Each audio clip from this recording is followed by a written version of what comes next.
Hello and welcome to Imagine Amazing, Oregon HFMA's podcast, where we discuss what is trending with healthcare finance in the state of Oregon. Yes, welcome everyone. Thanks so much for joining us today.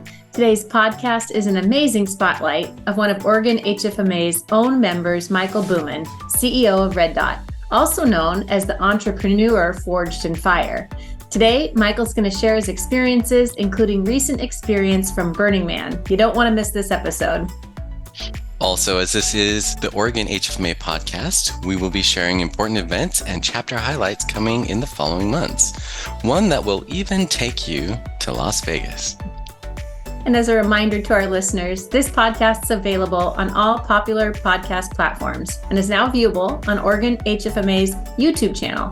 To watch the podcast, pop some popcorn, go to YouTube, type in Oregon HFMA Imagine Amazing, click on the desired episode, and sit back and enjoy. I'm one of your hosts, Jeff Johnson. And I'm the other host, Kelly Smith. Today's episode of Imagine Amazing is sponsored and made possible by one of Oregon HFMA's diamond sponsors, Red Dot. Red Dot is revolutionizing self-pay MVA accounts by expertly handling MVA accounts from day one so that healthcare systems can focus on higher margin accounts and their core competencies. To learn more about Red Dot, please visit their website at www.reddotmanagement.com. Thank you, Red Dot, for your support of the chapter and for this podcast today. It's my pleasure. Michael, thank you for being with us on this episode of Imagine Amazing. I've known you for a couple of years now, and I'm always impressed and amazed at all of your adventures, your stories, and everything that you do. You're not just a CEO, you're a husband, father, friend, but you are also a former firefighter who has diligently served your communities and continues to help people from all walks of life. Michael, welcome today. So glad to have you join us. And I will never forget the first chapter event that you joined us at the Oregon Gardens in the fall of last year. And you just jumped right in and became part of the chapter and have been participating ever since. So we really appreciate you. And not only do we get the fun updates about what's happening with the chapter, but we also get to have our listeners meet you today, learn about how you've helped veterans, emergency, and first responders with mental health and psychedelic medicine, which is really groundbreaking. I can't wait to hear more about that. But before we go any further, will you please introduce yourself to our listeners and share with us a little bit about your own background, including why you're known as the entrepreneur forged in fire? Thank you. Yeah, I'm Michael Bumann, CEO of Red Dot. The entrepreneur forged in fire comes from a couple of things. One, I actually started my company in the firefighter lounge, the department I was on at that time in the early 2000s. And then one of the early podcasts that I was on, that's actually how the host referred to the episode. And it's something that kind of stuck. Because I run my company really following the ethos of what I learned in the fire service, and it really kind of blends nicely together. So it's really kind of a moniker that's stuck.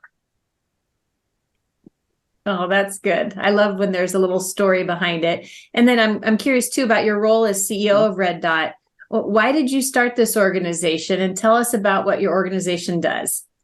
Sure, thank you. It started back. I was in Colorado in mid-2003 when the auto laws changed in that state. And so I happened to be in the right place at the right time. And when we switched, or when Colorado switched from what's known as a PIP, or a no-fault state, to a tort state, which most states are, Oregon being one of them, it created this opportunity between helping providers provide treatment to what's known as an uninsured auto accident victim. They don't have health insurance, but there's liability insurance between the auto carriers. But there's a gap between treatment and payment, and often that gap's pretty extensive. And I just happened to see an opportunity to help bridge that. And then that grew into creating a solution for hospital systems. And so what Red Dot does is really kind of fill that gap to say, listen, we'll acquire these accounts from you. We'll take them onto our system, take the balance sheet risk transfer, and then we'll resolve it in a very empathetic way, dealing only with those liability carriers and not engaging in negative debt collection activity. So we've created this really wonderful solution that helps everybody along the way and keeps us karmically clean, because we don't really hurt anybody in the process. We really do benefit all the players. And so that's how we got started, and kind of in a nutshell what we do. That is awesome and so needed. So I'm Yeah. grateful that you saw that need, you jumped in and took care of it. Maybe that's why you're the entrepreneur forged in fire as your title. But really, really impressive and grateful that you're part of the Oregon HFMA chapter and joining us, of course, on this podcast. As I've had the privilege of getting to know you, I've noticed that your life is really just full of service wherever you go. It seems like you're doing something new. And Kelly mentioned at the opening how you participate in Burning Man. So that's just in and of itself a fascinating topic we hope we will touch on today. In fact, just looking back on your firefighting and your Burning Man medic days, what are the most significant leadership lessons you've learned that continue to influence your approach to leadership and to life? That's a great question. I've actually distilled it down into what I call the first responder leadership mindset, and really just borrowing from what I learned in the fire service on how to operate within a crew, how to run a crew, especially on an internal structure fire. And it really lends itself to leadership in business and elsewhere. The ability to make decisions, to adapt to dynamic environments, looking out for your people, and again, making decisions. And it's, as my kids can tell you, they hear a lot about how I've learned from that lifestyle into this lifestyle and how that really does move forward into how to live life, how to raise your children, and how to approach that world. So it's an ethos that really just flows through everything that we do. Can I ask why Burning Man, of all events that are across the world, you spend time volunteering there? I was just curious about that.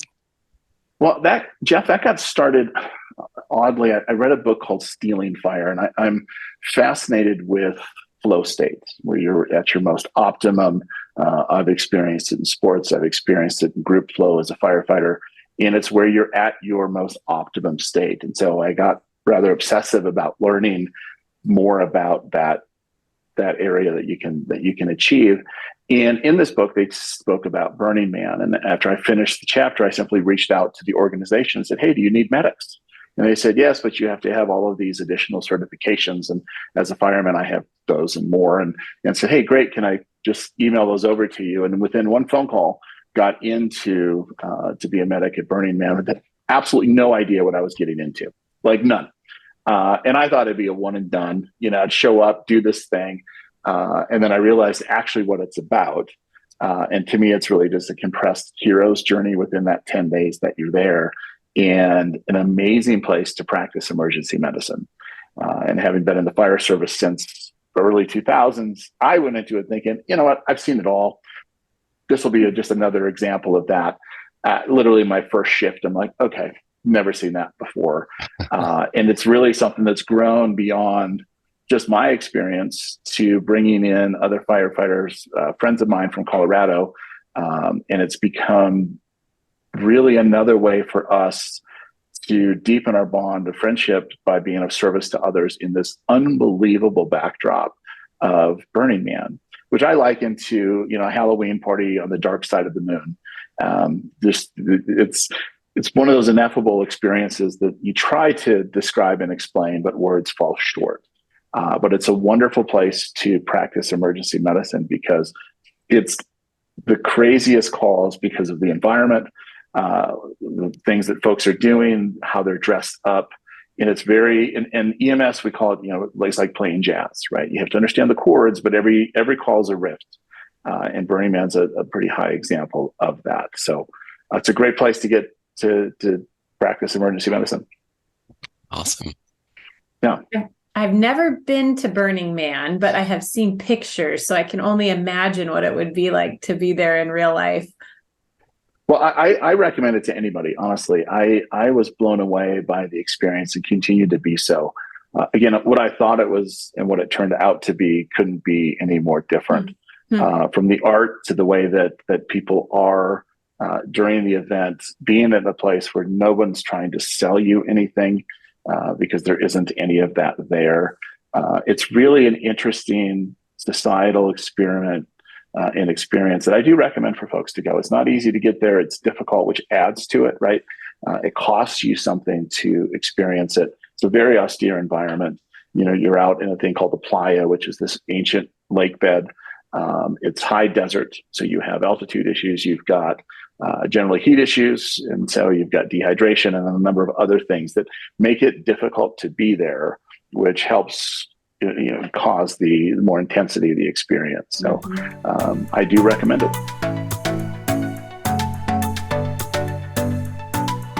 And I understand you were recently published in the Journal of Emergency Medicine Services this past October in an article titled, "I'm a Burning Man QRV. 2023 was my best burn ever." So, of course, we know Burning Man's known for its unconventional and challenging environments, as you're describing to us here today. But can you share a memorable experience from your time as a Burning Man medic that highlights the unique demand of providing medical assistance in that high desert setting? I can. And actually, this year we had back-to-back really rather intense years. This year we had rain, which I had not experienced before. In the 5 years that I've gone, and speaking with more veteran burners that have been going for 20 some years, this was the most rain ever experienced at the event. And when those conditions meet rain, the aggressiveness of that mud is difficult to really get across. And so we had to adapt to that for me, what vehicles could run. We had to move to what's known as an MCI stand, so it's a mass casualty incident. So we treated responding to emergency calls differently. We did a lot more field triage. We had to really minimize but maximize whom we transported, given the limited resources. We didn't have the ambulance couldn't run in those conditions because they're two-wheel drive. We are on QRVs, which are quick response vehicles, which are four-seater Polaris ATVs, so we could get through those conditions.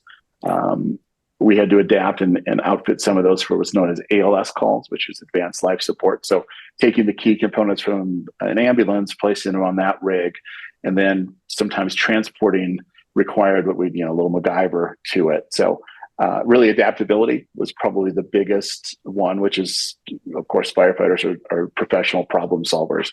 We liked it.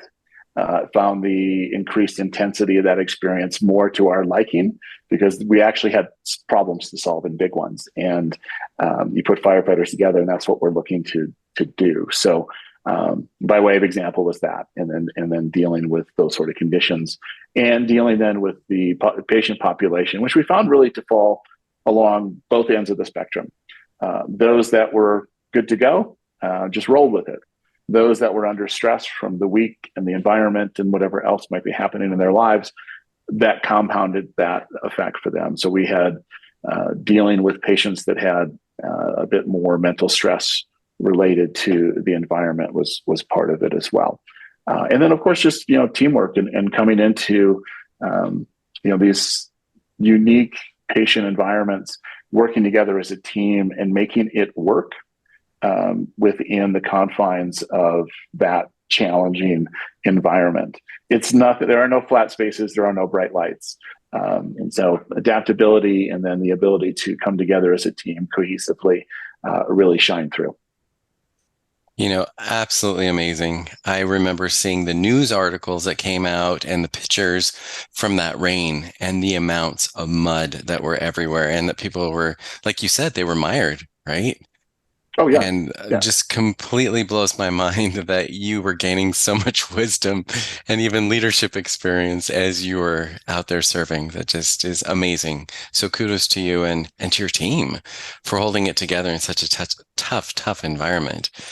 You often reference, when I speak with you, the volunteer paradox, where basically you often gain more, right, when you give, especially in those volunteer roles. So how has this concept impacted your ability to continue to lead others and to be of service, in the past and in your current endeavors? Well, it's the volunteer paradox is sort of a play off of the generosity paradox, right? The more that you give, and it's all predicated on giving for the right reasons, right? If you go into it saying, hey, I'm doing this to get something from it, you're going to miss the mark. But if you go into it with that clear intention of, I'm just here to be of service, I'm here to give, it's always turned out that way, where you end up getting more And it's often what you get back isn't necessarily a tangible, certainly isn't monetary. It's that feeling of connection, of fulfillment, of friendships that get built from it. There's a lot of positive that comes from it, and that's kind of what I mean by that you get more back than you give. I mean, again, I often am volunteering my EMS skill set to whatever nonprofit. They always need medics. They always need someone that can perform those functions. And so I'm there as more like an insurance policy or to plan things safely, so that people don't end up in a situation where they need me to do that part of it. And that always causes this amazing connections and friendships and the things that you learn. And I've been able to share that with my kids, especially with here in the Valley. We do a thing called Military to the Mountains, where we bring in 22 disabled combat vets every year to spend a week skiing and snowboarding at Palisades, Tahoe. And I ran the medical overwatch for that event. And I was able to bring my kids in who know the mountain well to kind of act as sort of guides to say, hey, let's take some of these athletes that maybe can achieve a higher level of experience on the snow, and let's show them a local line. Let's show them some of the stuff that we know, great little spots. And in doing that, it allowed my kids to interact with adaptive athletes. And what I have found is folks that are in wheelchairs or in crutches or amputees, it kind of creates this wall between them and everybody else. In a way, almost makes them invisible. And I talked to my kids about it before they came, and I said, what do you think about it? Do you have any concerns? Are you worried about anything? And they all said the same thing. We don't know what to say because they're in a wheelchair or they're missing a limb or something. And how do I do that? And so I was able to help them break that wall of just move first and talk to them. And the interaction between the athletes and my kids, probably the best thing that ever came from that. And I did that at a surf camp as well. And I remember I took my son because he surfs, and we ended up at dinner with this great woman in a wheelchair. And I told my son, I said, hey, bud, here's how we talk to folks. Be careful what you say. Don't, just be conscious of how you interact. And so he was very polite and on point with his etiquette. And she looked at him and said, hey, do you have any questions? And he was like, yes. How do you get upstairs?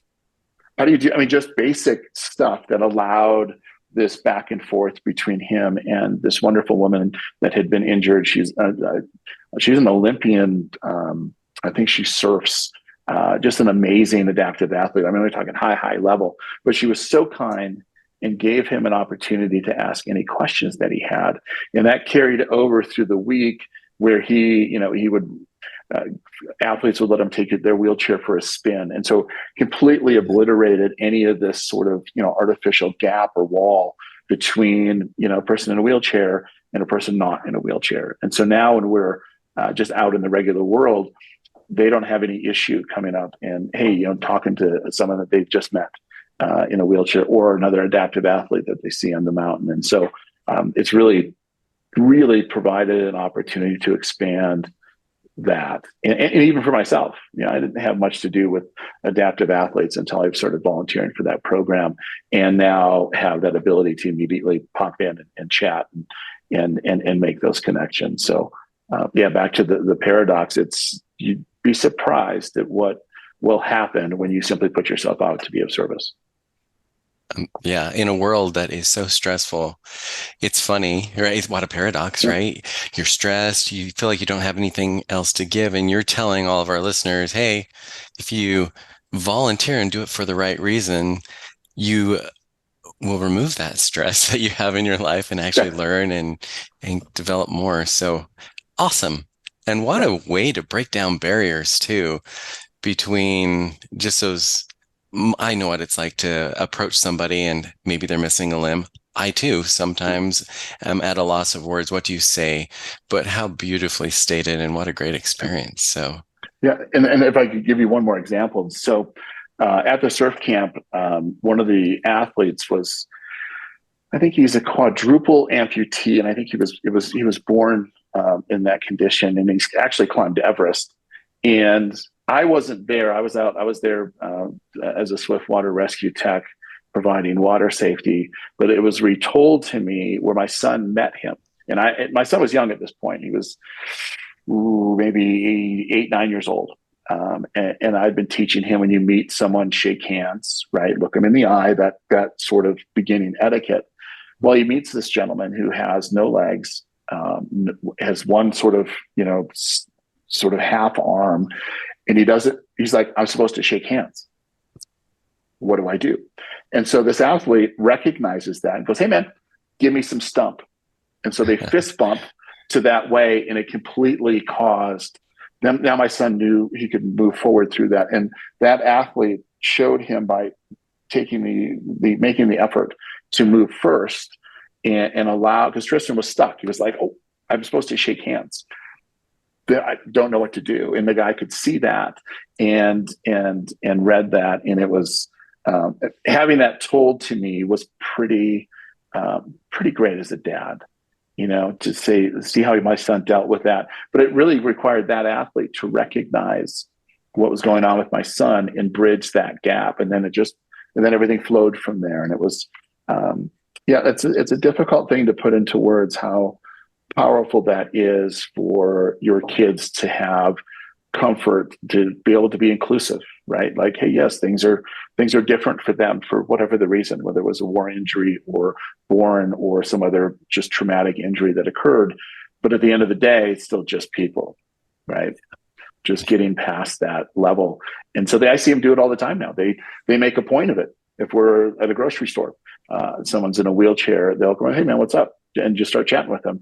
And it's such a heartwarming thing, because oftentimes those folks really do feel as though they're invisible because folks don't know what to say. So not to beleaguer that point, but that's one that really does stick out. Oh, I think that's wonderful. It's just such a gift that you're giving in volunteering and giving back to the community. And I'm a parent too. So just to hear how you're bringing your children along to learn what that can do for others and the little things that can really make a big difference. So I just want to say thank you very much. It's inspiring. It's worked out. We're fortunate in the environment that we live, that you can get easily involved in something. And I'm blessed because of the skill set that I have. I can always find a place to put that. And it's something I know and know well, and it's really this backstage pass to a lot of different things that I'm super grateful to have. So, Michael, you've shared so many different ways that you've contributed and that your children have learned as well. I think great stories of just leadership and partnering with others given today. But if you could share just one piece of advice to our listeners from your experience, what would that be? God, how does one distill it down to one? I know my kids have been hoping I could do that as they get a number of nuggets from me. If you come from that position of being of service, that's both up and out, meaning from your organization out to whomever you serve, but also those that are fortunate enough to be in a leadership position, really taking care of your crew is really leadership rule one. Right, making sure your people are good to go. And there's a lot that goes into that. One, by being a good leader, being decisive, making decisions. Two, being compassionate and bringing them along. I would say it really does come down to understanding what being of service really encompasses. Again, it is up and out, but it's also down and in. And leaders are always bringing those that are on their crew upward. And looking out for your people. Difficult to distill down to one thing. As I said, my kids are still waiting for me to do that. Well, you're awesome. When Kelly was first introducing you in the podcast, she had mentioned and touched on the psychedelic medicine. Mm-hmm. And I was just hoping that you would just give us an overview of that and what you're doing in that realm. Sounds very unique to me. I would like to learn a little bit more. Well, thank you. And Oregon's leading the way with legalizing psilocybin for therapeutic purposes. So a lot of other states are looking to how good a job you guys have done in Oregon, and finding ways to match that. There's a number of changes happening across the country. I focus on first responders and veterans. And what we have found through psychedelic science and therapies, it's really the only thing that can cure PTSD. And when we first got into this, and I helped form a first responder veteran psychedelic medicine group that meets about quarterly. We call in facilitators to help us with the medicine. And at first we thought that's what this was, is to help deal with PTSD, trauma from the job, trauma from combat, and work to get past that. What we didn't realize was really the bigger play, or the bigger outcome from this is the creation of the tribal effect. Those of us that have been of, I wouldn't say just those of us that have been of service, but really most of what's missing in our society is this sense of community or village or tribe. We're really good at being isolated. You can stay in your house and have everything delivered to you. You're on your phone. You're not really in, a council of men, a council of women, a council of elders. You don't really have that village connection anymore. And what we have found in our group is that we've created now this tribe where we'd all been missing that, because once you leave your service, you lose all that camaraderie, you lose that high intensity team of whatever you were doing that was, high level, high impact. But you can also extend that out to really anybody. And so we're really finding benefits beyond just the healing of trauma. And it isn't always just the healing of trauma. Healthy people can be made better as well. And there's been a lot being done in psychedelic science and therapies to help with anxiety, depression, any number of things that are afflicting those of us in the way our society is now. I just happen to focus on the first responder veteran community, as that's really the tribe that I come from and can speak the most to. But the benefits it's really unbelievable. I mean, it's almost 100% success rate of helping people move past childhood trauma, whatever trauma they had in the service. And then as it turns out, that makes you a better version of you, which then allows you to show up and lean into all aspects of your life. And so, yeah, it's a passion of mine. It's another sort of volunteer thing that I do, helping to elevate that and being willing to deal with the stigma that can come from that. Mm-hmm. It's still a new thing. Some folks may still be in the Nancy Reagan just say no mentality, or even those that remember, the Nixon way of looking at the 60s.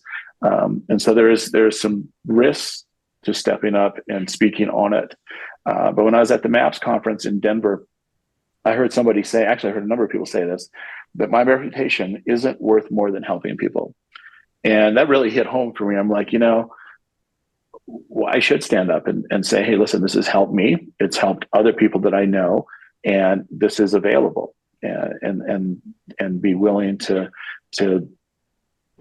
be an early adopter at that, and being willing to take some risks that folks may still think it's something that it's not, and help to educate past what may be some hangover negative connotations that really don't apply. And here's what often happens is I'll get approached by someone who says, my uncle's a firefighter and he struggles with this, or my cousin is a police officer, or my brother was in combat and he's struggling. And it's a family member or a friend that reaches out and says, hey, I know someone struggling. And we say, cool, it's that old parable of the person that, I don't know if you've heard this one, where it's the man who walks down the street and falls in a hole. And the walls are too high and he can't get out. And he's wondering what to do. And a doctor walks by and the guy shouts up, hey doc, I'm stuck in this hole. Can you help me out? And the doctor writes out a prescription, throws it in the hole, and he moves on. And then a priest walks by. Hey father, I'm down in this hole. Can you help me out? Priest writes down a prayer, throws it in the hole, and he moves on. And then a friend walks by. Hey Joe, it's me. I'm down in this hole. Can you help me out? And the friend jumps in the hole. And our guy says, are you stupid? Now we're both stuck down here. And the friend said, yes, but I've been down here before and I know the way out. And so that's really sums up what we're doing. And so then we reach out to that person and say, hey man, I know the way out of the hole. Are you interested? And then that leads to whatever it leads to. So there's a number of these groups around the country. There are those that are taking folks on retreats out of the country. And so there's a whole host of solutions available to folks in those situations. So yeah. Just so I like psychedelic medicine, is this like mushroom treatment? That's one version. And so there's a host of medicines. There's MDMA, which was originally designed for marriage therapy. It causes you to, what we refer to in the parlance is it's heart opening. It causes you to create connection, to talk about things. It also allows those that have had significant personal trauma to relive that trauma without re-experiencing it, and allows some neuroplasticity and some reframing around it. So there's MDMA, there's psilocybin, there's even LSD that's used, ayahuasca, 5-MeO-DMT. These are some capstone psychedelics. Ibogaine is another version of that. What Jeff might be referring to when someone's heading down to Peru is really ayahuasca. And ayahuasca is that's a capstone psychedelic. That's a multi-hour, multi-day, well-facilitated, well-led. It's an ancient medicine that we here in the States are like, oh, there's this new thing. And they're like, yeah, dude, no, this is been around for ever and ever. And we are just coming to it. So yeah, there's a whole host of medicines. Oregon's leading the way with psilocybin therapy, where that you can come in, work with a therapist. And it's always advised, by the way, to do it that way. This isn't something I advise someone to do on their own and kind of hope for the best. Set and setting, super crucial. And then having a good, talented guide to help you through that process, or a facilitator. Yeah, there's a professional way to do it. And then you can, it's not advised to do it the other way. Honestly. Mm-hmm. So very similar, Kelly, probably to like what you would experience in a sweat lodge. The Native Americans did it. So it has been around forever, right? Oh, yeah. In helping. Oh, yeah. It's just new to us today. I love that you said that. Yeah. Yeah, it is. We're rediscovering this ancient medicines and getting to a point, and it's been well done in how it's being brought back. And leading with how it helps veterans, how it helps first responders. It helps get rid of some of that stigma, right? I mean, PTSD is a significant. We just ended a 20-year war.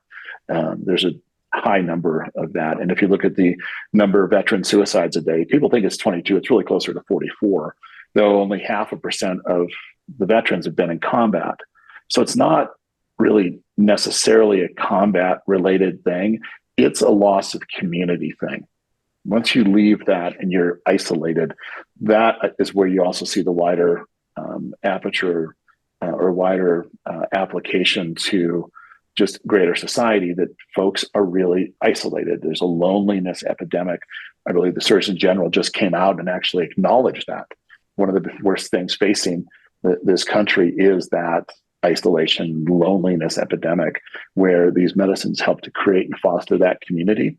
And I've seen it again in our group, where suddenly we have 15 new best friends that, are constantly in contact, and the sort of post-medicine integration just continues, because once you've journeyed with someone, which is sort of the phrase for having ceremony together, that person, like, know them, not the mask that we wear or the armor that we have on.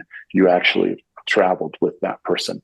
Often you hear someone go, I feel like I've known you for 10 or 20 years, or I know you better than friends I've had for 20 years, because it gets you right down to the heart of things. So we can spend a lot of time on that. Yeah. I have friends who are firefighters and police officers, and I think that society plays a pretty big role in, saying you're tough, you're strong, you're brave, you've dealt with trauma, but you've fought through it, and you don't have any poor outcomes from that. And I think people have had to live to suppress those feelings instead of dealing with those feelings. So the fact that you're helping this population with, those are real feelings that you need to work through, and here's something that can help, I think is a really important conversation to have.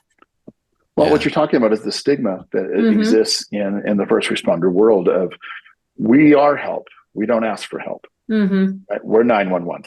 Mm-hmm. And also the on the job stigma of it.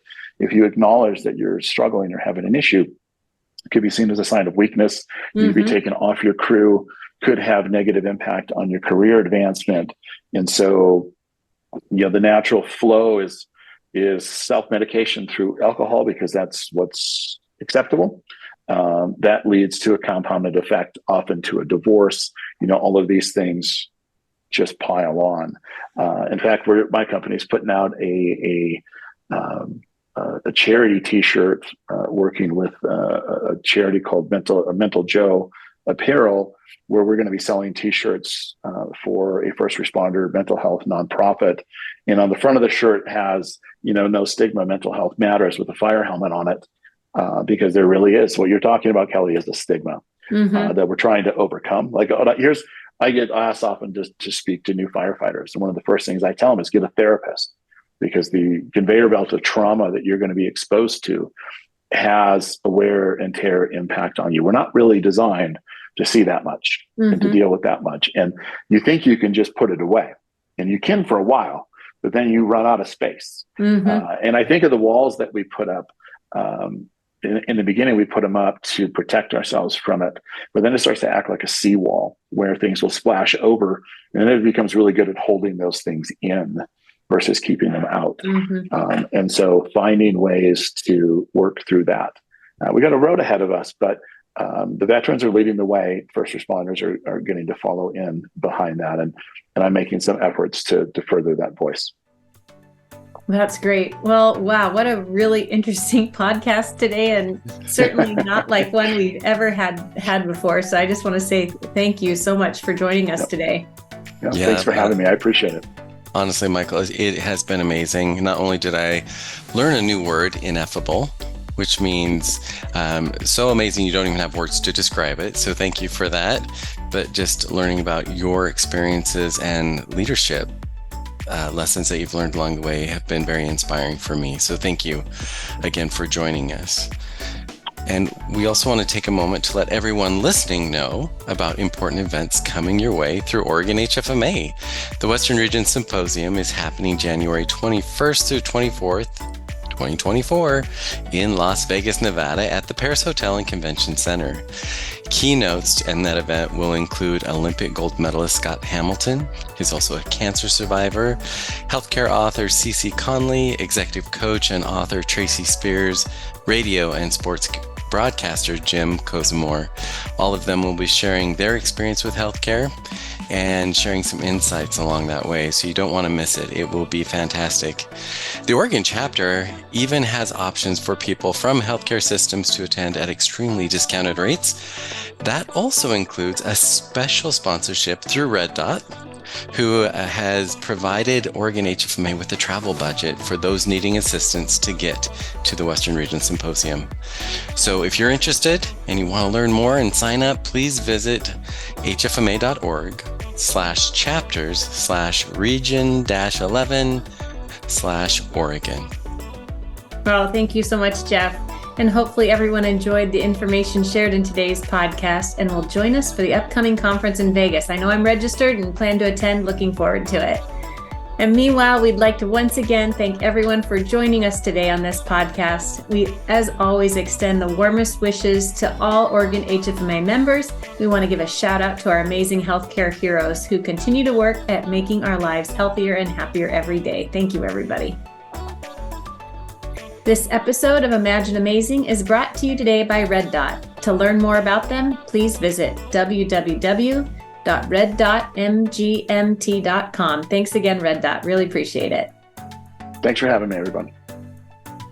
This podcast is available on Apple Podcasts, Google Play, iHeartRadio, and all other popular podcast platforms, as well as YouTube. Please find us, like us, and follow us for exciting content in 2023 through 2024. Also, to learn more about Oregon HFMA, please visit our chapter page at hfma.org/chapters/region-11/Oregon.